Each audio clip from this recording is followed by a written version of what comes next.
অমরপুরের ঠাকছড়া পঞ্চায়েতের মুন্ডা কলোনি এলাকায় অমরপুর চারবাক নাট্য সংস্থার উদ্যোগে আয়োজিত 12 দিনব্যাপী নাট্য কর্মশালা সফলভাবে সমাপ্ত হয়েছে।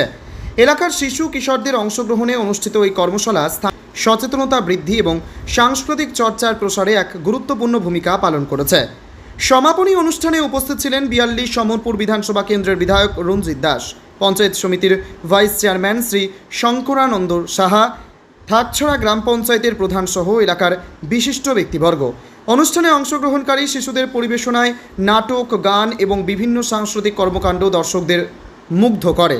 অনুষ্ঠানে বক্তব্য রাখতে গিয়ে অমরপুর চারবাক নাট্য সংস্থার সম্পাদক শ্রী যদুভূষণ পাল জানান, সম্পূর্ণ নিজস্ব উদ্যোগ ও সীমিত সামর্থ্যের মধ্যেই এই কর্মশালার আয়োজন করা হয়েছে। তিনি বলেন, সমাজের পিছিয়ে পড়া জনগোষ্ঠীর মধ্যে সচেতনতা বৃদ্ধি এবং শিশুদের সামাজিক দায়িত্ববোধ, মানবিক মূল্যবোধ ও সাংস্কৃতিক চেতনায় উদ্বুদ্ধ করাই ছিল এই কর্মশালার মূল উদ্দেশ্য। কর্মশালায় অংশগ্রহণকারী শিশুদের নাট্যাভিনয়, গান এবং মঞ্চ উপস্থাপনার প্রাথমিক প্রশিক্ষণ প্রদান করা হয়। এর মাধ্যমে তাদের আত্মবিশ্বাস বৃদ্ধি, দলগত কাজের মানসিকতা গড়ে তোলা এবং সামাজিক বিষয় সম্পর্কে ইতিবাচক দৃষ্টিভঙ্গি তৈরির চেষ্টা করা হয়েছে। স্থানীয় বাসিন্দারা জানান, এ ধরনের উদ্যোগ শিশুদের সৃজনশীল বিকাশের পাশাপাশি সমাজের বিভিন্ন সমস্যা ও সচেতনতার বার্তা ছড়িয়ে দিতে গুরুত্বপূর্ণ ভূমিকা পালন করে। ভবিষ্যতেও এ ধরনের সাংস্কৃতিক ও শিক্ষামূলক কর্মসূচি অব্যাহত থাকবে বলে আশাবাদ ব্যক্ত করেন আয়োজকরা। সাংস্কৃতিক চর্চার মাধ্যমে সমাজ গঠনের প্রত্যয়ে অনুষ্ঠিত এই 12 দিনব্যাপী নাট্য কর্মশালা অমরপুরের শিশু কিশোরদের জন্য এক অনন্য শিক্ষণীয় অভিজ্ঞতা হয়ে থাকবে বলে মনে করছেন উপস্থিত অতিথিও।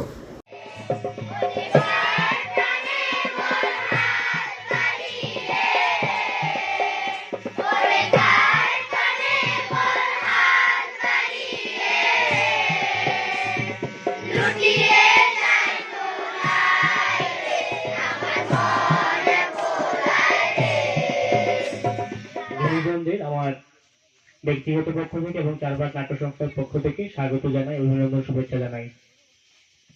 গত 25 তারিখ থেকে আমাদের এই art integrated community based children theatre workshop আমরা শুরু করেছিলাম। গতকাল আমাদের এই ওয়ার্কশপের টেন্টেটিভ শিডিউল শেষ হয়েছে। আজকে আমাদের কালমিনেশন প্রোগ্রাম।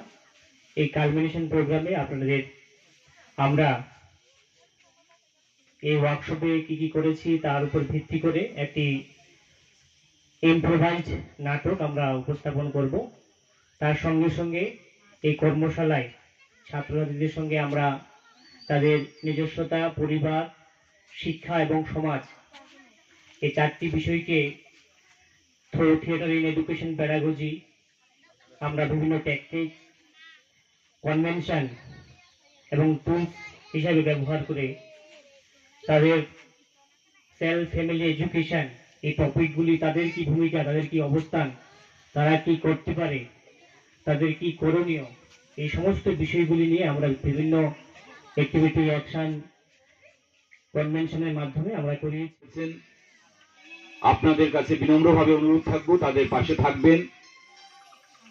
এটা অ্যাওয়ারনেসের মধ্য দিয়ে করা। এবং আমি কিছুক্ষণ আগেও যদুকে বলছিলাম, বাচ্চাদের দিয়ে করিয়েছো ঠিক আছে, কিন্তু পাশাপাশি অভিভাবকদের নিয়েও কিছু একটা করা যায় কিনা।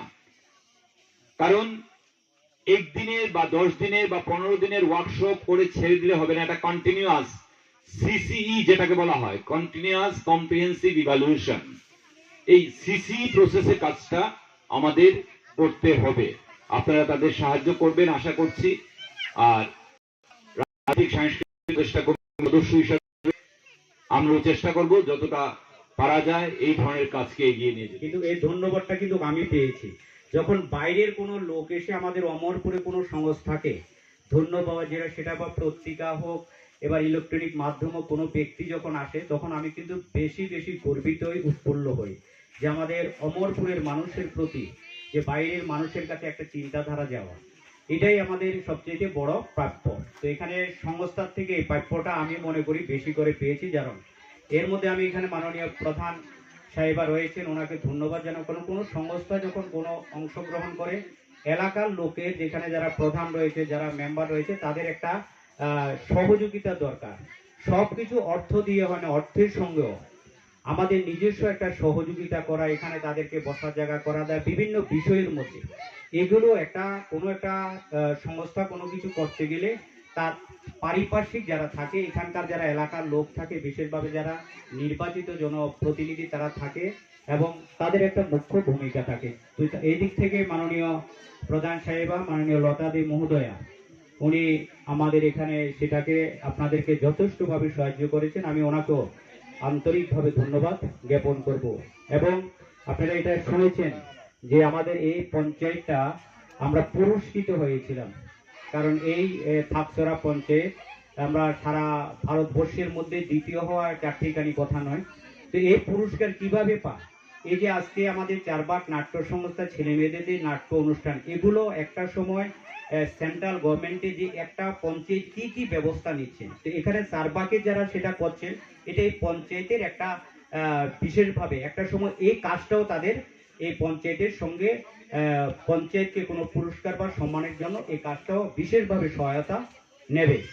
তো আমি আপনি এখানে যারা রয়েছেন, আপনারা যারা রয়েছেন এখানে, আমি দু চারটি কথা বলবো যেগুলো এখানে আপনাদের সঙ্গে ওতপ্রোতভাবে জড়িত। যেমন আমাদের সরকার যে চিন্তা যে অন্তিম ব্যক্তির উন্নয়নে দেশের উন্নয়ন, তো সমাজের কোনো একটা শ্রেণীকে পিছিয়ে ফেলে কোনোদিন দেশ উন্নতি হতে পারে না। তার জন্য মুখে বলানো, তার সঙ্গে সঙ্গে সরকারি কাজগুলো সেভাবে করা হয়। যখন এখানে বেশিরভাগ লোক, আমি খবর নিয়েছি, আপনারা সবাই ফ্রিতে অন্নপূর্ণা চাল পাচ্ছেন 5 কেজি করে। যেগুলা পাচ্ছেন জল, শৌচালয়, আয়ুষ্মান কার্ড, এগুলোর বাইরেও কিছু সুযোগ সুবিধা আছে যেগুলো আপনারা গ্রহণ করেন না। আমি অনেক সময় যারা বিপদে পড়ে, বিশেষভাবে মহিলারা উপার্জন করেন, স্বামী যদি মৃত্যু হয় তখন আমাদের কাছে যায়, প্রধানের কাছে আসে। এখানে সরকারের অনেকগুলো স্কিম রয়েছে, এগুলো আমরা শিবির করে ব্লকে থেকে আমরা করার চেষ্টা করেছি।